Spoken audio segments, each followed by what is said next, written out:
बिहार पटना में बीते 15 दिनों में दो बड़े कोचिंग सेंटर के बीच जिस तरह का विवाद हुआ, उसने बिहार समेत पूरे देश को परेशान करके रख दिया। इस घटना की बात की जाए तो दो बड़े नामों में सालों पुराना विवाद रहा। 2 जून की हिंसा रही, जेल रहा, आरोप रहा। एक ऐसा परिवार रहा जहां पर एक भाई जेल में रहा और उसी दौरान अपने छोटे भाई को लेकर एक ऐसी खबर आई जिसको सुनकर पूरा देश स्तब्ध रह गया। आज का यह पॉडकास्ट किसी को दोषी या बेगुनाह साबित करने के लिए नहीं है। आज का पॉडकास्ट एक इंसान के तौर पर दर्द को समझने के लिए है, इस घटना को समझने के लिए है। आप हो सकता है किसी एक की तरफ खड़े हों, लेकिन हम कोशिश करेंगे कि इस घटना को समझें और उस घटना के भीतर इंसानियत, मानवता के नजरिए से भी इस खबर को देखें। हमारे साथ है रोशन आनंद सर। रोशन जी, इस केस में आरोप प्रत्यारोप बहुत कुछ ऐसा है जिस पर बात करनी चाहिए, लेकिन जब आप जेल में थे तो आपके परिवार पर दो बड़े दुख आए। एक तरफ आप जेल में रहे, कई सारी बातें आपने जेल में बताई, दूसरी तरफ आपके भाई को लेकर खबर आई। सबसे पहले मैं यही जानना चाहता हूं कि आपके परिवार में सब कैसे हैं, घर की स्थिति क्या है, आप इस वक्त बेहतर हैं? क्योंकि ये बहुत दुख का समय है और इस दुख के समय में इस देश में सभी लोगों की संवेदनाएं आपके परिवार के साथ है। सर, हमने तो अपना सब कुछ खो दिया, तो कैसे हम कह सकते हैं कि सर ठीक है। हमारा जो भी था, छोटा भाई था, वही सब कुछ था। पूरा जो भी लोग हमको जानते हैं, हमारे परिवार को जानते हैं, वो मेरे लिए सब कुछ था। अगर हमको ये पता रहता कि हमारे टीचिंग करियर का ये कीमत चुकाना पड़ेगा, तो हम इस करियर में कभी नहीं आते।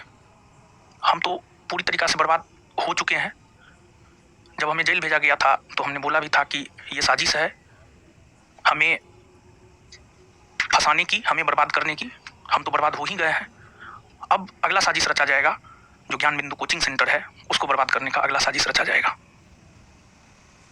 परिवार में बाकी सब क्या कैसे हैं इस वक्त? पिताजी बीमार रहते हैं, माँ भी बीमार ही है। जब मेरे छोटे भाई का लाश आया तो पिताजी को आईसीयू तक में भर्ती किया गया था। मम्मी पापा का काफ़ी परिवार में छोटे बड़े से ज़्यादा लगाव छोटे के साथ होता है, तो कोई भी ठीक नहीं है। आप कैसे हैं इस वक्त मानसिक शारीरिक तौर पर? हम तो क्या ही बताएं, हम इस स्थिति में नहीं हैं कि हम चीज़ों को तरीके से रख सके, लेकिन फिर भी हम अपनी बात जो है रखेंगे और हमारी बात को दबा दिया जाता है। इसी वजह से हम चाहते हैं कि चीज़ों को रखें, सच सामने आए, लोगों के सामने आए। रोशन जी, ये दुनिया जो है ना बड़ी बेरहम है। बेरहम इसलिए कह रहा हूं क्योंकि जिस परिस्थितियों से आप गुजर रहे हैं, आपका परिवार गुजर रहा है, उसमें तमाम संवेदनाएं होने के बावजूद इस कुर्सी पर बैठकर शायद मुझे वो प्रश्न पूछने पड़े जो एक साधारण इंसान होकर शायद मैं अपने आप को भी कोसूं कि सकती क्यों, क्योंकि मेरी संवेदनाएं पूरी आपके साथ है। लेकिन जब बड़ी जिम्मेदारी होती है तो फिर बड़े सवाल गंभीरता से रखने चाहिए। और क्योंकि इस विषय पर पहली बार आप बोल रहे हैं, ये मेरी जिम्मेदारी बनती है कि मैं दोनों पक्षों की बात रखते हुए आप सवाल पूछूं। तो शायद जो सवाल आप तक आते हैं सोशल मीडिया के माध्यम से, कुछ मैं रख दे रहा हूं। जैसे एक प्रश्न जो शायद बहुत सारे लोग ये पूछेंगे आपसे कि इस वक्त आप यहाँ क्यों हैं? आपके परिवार में इतना बड़ा दुख चल रहा है, क्या आवश्यकता थी कि नोएडा में आकर आप ये इंटरव्यू करें? देखिए, निश्चित तौर पर अभी हमारी ज़रूरत हमारे पिताजी और हमारी माँ को है, लेकिन हमारी आवाज़ को जो है दबा दिया जा रहा है, जिस वजह से हम जो चाहते हैं कि हमारे भाई को न्याय मिले, लोग जाने कि सच्चाई क्या है। और हमको ऐसा लग रहा है कि अगर सच बाहर निकल करके मीडिया के जरिए, आपके जरिए आएगा तो फिर न्याय मिल सकता है। क्यों आपको लग रहा है आपसे इंसाफ नहीं होगा? पूरे देश में बहुत सारे लोग हैं जो आपके साथ खड़े हैं, संवेदनाएं हैं, बच्चे नजर आ रहे हैं, कानून अपना काम कर रहा होगा। आपको क्यों ऐसा लग रहा है कि आपके साथ गलत हो रहा है? हमको इसलिए भी लग रहा है कि हमारे साथ गलत हो रहा है क्योंकि 2 जून रात 10 बजे की जो घटना है, जिसकी जानकारी हमें थी भी नहीं, और 12 बजे के आसपास एफआईआर होता है और सुबह में 4 बजते बजते जो है हमको अरेस्ट कर लिया जाता है। और फिर उसके बाद हम पे आरोप लगाया जाता है कि हमने गोली चलवाया किसी के कोचिंग पर, लेकिन उसमें थोड़ी भी सच्चाई नहीं है। 1-2 दिन के बाद जो है वीडियो सामने आता है, गोली किसने चलवाया है वो भी बात स्पष्ट होता है, और सामने वाले के गार्ड के द्वारा जो है ये बात बोला जाता है कि सर ने हमें कहा और फिर हमने गोली चलाया। उन पे सच्चा केस है, हम पे झूठा केस है। हमको झूठा केस में एफआईआर होने के 4 घंटा के भीतर अरेस्ट करके जेल भेज दिया गया, और उन पे सही केस होने के बावजूद केस होने के बाद भी प्रशासन को 48 से 72 घंटा का समय मिला, लेकिन फिर भी प्रशासन उसको गिरफ्तार नहीं कर सका। तो इससे क्या आप कह सकते हैं? हमको तो ऐसा लगता है कि पूरा प्रशासनिक तंत्र ऊपर से लेकर नीचे तक एक तरफा काम कर रहा है, लेकिन फिर भी हमें सम्राट चौधरी सरकार से उम्मीद है, न्यायपालिका से उम्मीद है कि हमें न्याय मिलेगा और हम न्याय की लड़ाई लड़ेंगे। तो आप ये कह रहे हैं कि सम्राट चौधरी और उनकी सरकार जो है वो फेवर कर रही है? प्रशासन प्रशासन प्रशासन गृह मंत्री वही है, प्रशासन सुनी के नीचे आ गई। प्रशासनिक सर मदद नहीं मिल रहा है। जैसे आपके बहुत सारे बच्चों ने, मैं जब आपको लिखे मैंने डाला कि सवाल पूछना, तो उसमें लिखा कि आप बच्चों को कानून के बारे में पढ़ाते हैं।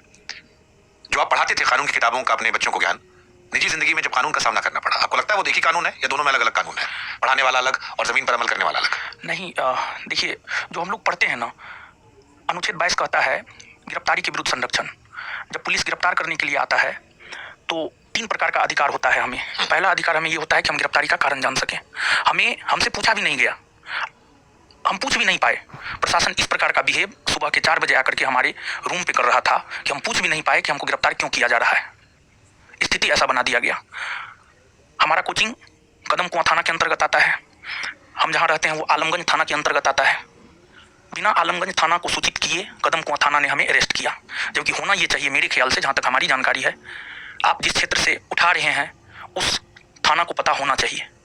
एक तो पहला ये, और कदम कुआं के थानाध्यक्ष महोदय जो है, जब हमको अरेस्ट किए तो उनका एक वक्तव्य था, हम तुमको बर्बाद कर देंगे और तुमको भीख मांगने पर जो है रोड पे मजबूर कर देंगे। ये किस सह में उन्होंने बयान दिया है, और उन्होंने हमें बर्बाद कर ही दिया है। हमारा भाई चला गया, अगर हम अरेस्ट नहीं होते हमारा भाई नहीं जाता। उन्होंने तो हमें रोड पे ला ही दिया है। दूसरी बात, प्रशासनिक मदद नहीं मिल रहा है, हम इस आधार पे भी कह सकते हैं। जब हमें अरेस्ट किया गया तो कदम कुआं थाना के द्वारा अरेस्ट किया गया, हमें कदम कुआं थाना में नहीं रखा गया, हमें दूर के किसी थाना, दीघा थाना में रखा गया था। और फिर दीघा थाना से मेडिकल के लिए हमें LNJP, शास्त्री नगर थाना के बगल में LNJP है, वहाँ ले जाया गया। वहाँ पर हमारा मेडिकल चेकअप हुआ, मैं मेडिकली फिट नहीं था। BP 2 बार, पहली बार BP चेक हुआ, BP हाई था। LNJP के डॉक्टर ने मेडिकली फिट करने से मना कर दिया। फिर कुछ देर के बाद दोबारा BP चेक हुआ, उसके बाद और भी मेरा BP हाई हो गया। तो LNJP अस्पताल ने मेडिकली फिट हमें घोषित नहीं किया। तो फिर कदम कुआं थाना के जो सब इंस्पेक्टर हमको रिसीव करने के लिए दीघा आए थे, TN सिंह, उन्होंने राजेंद्र नगर अस्पताल में सेटिंग किया और वहाँ पर हमारा कोई BP चेक नहीं हुआ। वहाँ पर TN Singh, sub inspector TN Singh अंदर जाकर के डॉक्टर से जो भी बात किए हो, हमारा वहाँ BP चेक नहीं हुआ। और फिर सिर्फ हमको अंदर बुलाया गया और ये पूछा गया कि कोई कटा फटा का निशान, तो हमने दिखाया कि यहाँ कटा फटा का निशान है, यहाँ जला का निशान है, बस इतना ही हुआ। तो मैं मेडिकली फिट नहीं था, लेकिन फिर भी हमें जेल भेजा गया। हम आपके माध्यम से पटना SSP से यह गुजारिश करेंगे कि इसकी जांच हो। हम तो पीड़ित हो चुके हैं, लेकिन हम यह चाहते हैं, हम पढ़े लिखे होने के बावजूद पीड़ित हो चुके हैं, लेकिन जो पढ़ा लिखा नहीं होगा उनके साथ क्या करते होंगे ये लोग। और सब लोग ऐसे नहीं होते हैं। ये जो भी हुआ है, ऐसा नहीं है कि सभी सब इंस्पेक्टर ही गलत होते हैं, सभी पुलिस वाले ही गलत होते हैं, सभी कोई गलत नहीं होते हैं। लेकिन ऊपर से अब क्या प्रेशर रहा कि उन्होंने ऐसा किया। क्या हुआ था 2 जून को?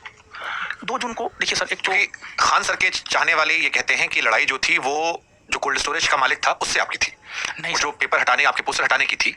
खान सर के चाहने वाले कहते हैं कि उसका जो मालिक था उसने आदेश दिया कि इसको चीर के फेंक दो। वहां पर आपका कार्यक्रम नहीं था, आपका कार्यक्रम कहीं और हो रहा था। वो खान सर का इलाका था जहां वो अपना कार्यक्रम कर रहे थे। वहां पर पोस्टर लगाए गए, उनकी टीम ने हटाया, जिसके बाद एक वीडियो आया विकास का जो कंधे पे हाथ रख के गार्ड को पीटता है। जिस घटना ने आपको, आपके परिवार को नुकसान पहुंचाया, उनका यह आरोप है कि उस घटना में उकसाने की या लड़ने की शुरुआत आप लोगों ने की थी। देखिए सर, 31 मई को हमने बिहार पुलिस 19,838 का एक सम्मान समारोह रखा और सामने वाले के द्वारा भी रखा गया था। तो फिर उस दिन जो कार्यक्रम हुआ, आप पटना में कोचिंग के आसपास रहने वाले छात्रों से पता कर लीजिएगा, उनका कार्यक्रम लगभग असफल रहा। हमारा कार्यक्रम 31 मई वाला काफ़ी सफल रहा। इस आधार पर, ये बात हम इस आधार पे कह सकते हैं, इसके 2-3 आधार हैं। पहला आधार ये है कि हमारा कार्यक्रम दिन में 12 बजे शुरू हुआ और रात के लगभग 12 बजे तक चला सम्मान समारोह। सिर्फ हमने एक मैसेज लिखा था टेलीग्राम पर, संस्थान में पढ़ने वाले जो भी सफल छात्र एवं छात्रा हैं, इस रोज रखा जा रहा है सम्मान समारोह, आप सब लोग आइए। हमारा सारा क्लासरूम भर गया रिजल्ट से। और सामने वाले ने बिहार के किसी भी फिजिकल ट्रेनर को ऐसा नहीं होगा कि फ़ोन नहीं किया होगा कि आप स्टूडेंट लेकर आइए, हम आपको पैसा देंगे। पैसा का लोभ उन्होंने ट्रेनर को दिया। बहुत सारे ट्रेनर इस लोभ में आए भी, ट्रेनर को पैसा भी मिला। स्टूडेंट को आने के लिए जो है बस भेजा गया, उसका हम आपको प्रूफ दे सकते हैं। उनके लोग जो है पूरे बिहार में ट्रेनर के पास जाकर के घूमा स्टूडेंट को लाने के लिए, फिर भी स्टूडेंट नहीं पहुंचा। उनका कार्यक्रम संभवतः मुश्किल से हमको लगता है कि कुछ समय तक ही चला था। और वो दावा कर रहे हैं कि उनके पास 12,000 बच्चे थे जो सिलेक्ट हुए थे। हालांकि इसमें भी बड़ा विवाद रहा है कि आपने दावा किया कि 10,000 बच्चे सिलेक्ट हुए, इसमें सच्चाई खान सर ने कहा 12,000 हुए। हमने मीडिया सवाल पूछ रहा था कि भाई 19,800 बच्चे थे, आप लोग का मिला के 22,000 हो गया। हमने कभी भी दावा नहीं किया। हमने ये कहा है कि हमारे पास जो है लगभग 10,000 बच्चों का डाटा आया है। वो डाटा आप चाहे तो हम आपको दे सकते हैं। बट कैसे 10,000? अगर 12 उनके गए, 10 आपके कैसे हो गए? फिर कुछ बच्चे कॉमन भी तो होते हैं, दोनों जगह पढ़ते हैं। कुछ बच्चे कॉमन भी होते हैं। और दूसरी बात, एक आपने पिछला सवाल जो पूछा था कि मेरा विवाद रूम ओनर के साथ था। हाँ, ये क्योंकि उनके तरफ के लोगों का पक्ष है, जो मकान मालिक है उस कोल्ड स्टोरेज में मकान मालिक का विवाद है। तो आपके जो बैनर पे एड्रेस लिखा था, जो पोस्टर लगा था, उस मकान मालिक को शायद वो मकान मालिक पसंद नहीं करते थे, इस वजह से उन्होंने पढ़वाया और उसके बाद फिर ये पूरा विवाद रहा। और वहां पर कार्यक्रम नहीं था जहां पर ये पोस्टर फाड़ा गया। इसके बाद जी हम बताना चाहते हैं कि हमारा जो सेंटर है 3 जगह है। किसान कोल्ड स्टोर जिसमें यह घटना घटित हुई है, दूसरा रामपुर नहर और तीसरा NIT मोड़। आप हमको एक बात बताइए कि आपका घर है, आपके घर में कोई प्रोग्राम है, विवाह है आपके घर में। आपका घर एक मान लिया जाए कि एक स्थान पर है, थोड़ा डिस्टेंस पर जो है वह स्थान पर दूसरा घर है, बहुत ज़्यादा डिस्टेंस नहीं है, 100, 200, 500 मीटर का डिस्टेंस है। तो क्या जहाँ सिर्फ प्रोग्राम हो रहा है सिर्फ आप उसका सजावट कीजिएगा? आप अपने दूसरे घर का भी सजावट कीजिएगा ना, क्योंकि बच्चे तो वहाँ भी पहुँचेंगे, क्योंकि बच्चे जानते हैं कि यहाँ भी सेंटर है। तो वहाँ पर हमने स्टाफ को लगा करके रखा था, वहाँ पर सब सारा सजावट करके हमने रखा था कि कुछ बच्चे जब यहाँ पहुँचेंगे तो उन्हें जो है सही जगह पर पहुँचा दिया जाए। क्योंकि कार्यक्रम में पूरे बिहार के अलग अलग जिला से बच्चे आए थे। सब